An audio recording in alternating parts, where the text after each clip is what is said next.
कण कण कण गई मैं,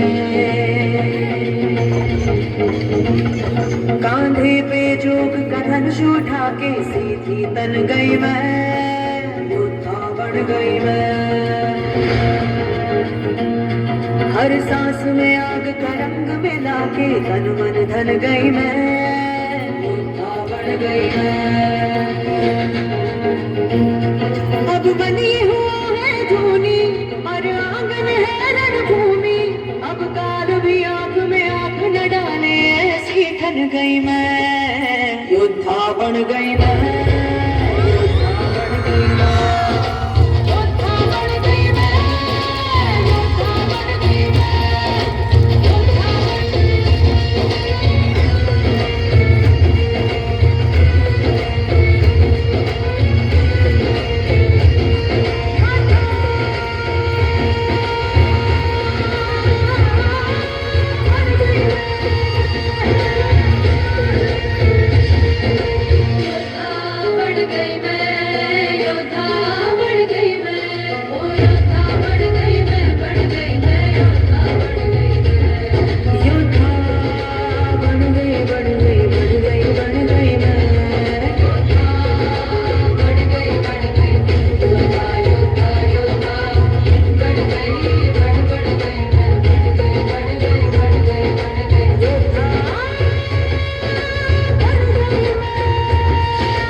ખૂબ ખૂબ આભાર.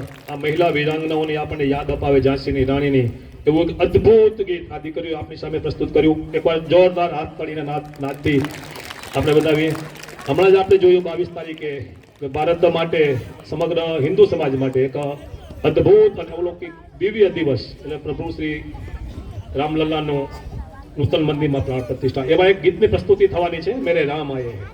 તો એનાથી પહેલા આ દીકરીઓને ઇનામ આપવા માટે હું મંચ ઉપર બોલાવીશ. ગામના પંચાયતના સભ્યો શોભનાબેન અને હેતલબેન બંને બહેનો અહીંયા આવશે અને દીકરીઓને ઇનામ આપી સન્માનિત કરશે. એમ લાગે કે આખો દેશ છે આમ રામમય બની ગયો હોય. પહેલી વખત જે મોટા લોકો હશે એનું લાંબુ આયુષ્ય છે, એ લોકોને તમે પૂછો તો તમને આમ ખ્યાલ આવે કે આખા દેશની અંદર, દેશની પણ સમગ્ર વિશ્વમાં, આખી દુનિયામાં આટલો અદમ્ય ઉત્સાહ કોઈ કાર્યક્રમને લઈને ક્યારે જોવા મળ્યો નથી. એવો એક અદ્ભુત ઉત્સાહ એ 22 તારીખે આપણે આખા દેશની અંદર આપણે બધાએ જોયો. તો અમને પણ એમ થાય કે રામને બોલાવ્યા વગર તો કેમ ચાલે એમ. તો એવું એક અદ્ભુત સોંગ લઈ કુમાર શાળાના દીકરાઓ આવશે કે મેરે રામ આયે હે. એમાં ભાગ લેનાર છે જય, માતા જય, માતા દિવ્યેશ, માતા અક્ષય, ઢીલા મિત, ઢીલા કૃષ્ણા, માતા સંકેત, ઠાકોર રોહિત, ઠાકોર વિશાલ, રબારી રૂતેશ, ઠાકોર દિલીપ અને રામ લક્ષ્મણના રૂપમાં છે કૃષિ અને શ્રેયા. રામ લક્ષ્મણ અને સીતાજીના રૂપમાં છે કૃષિ, શ્રેયા અને ગાયત્રી. તો પ્રસ્તુત છે मेरे राम आए हैं, जय श्री राम।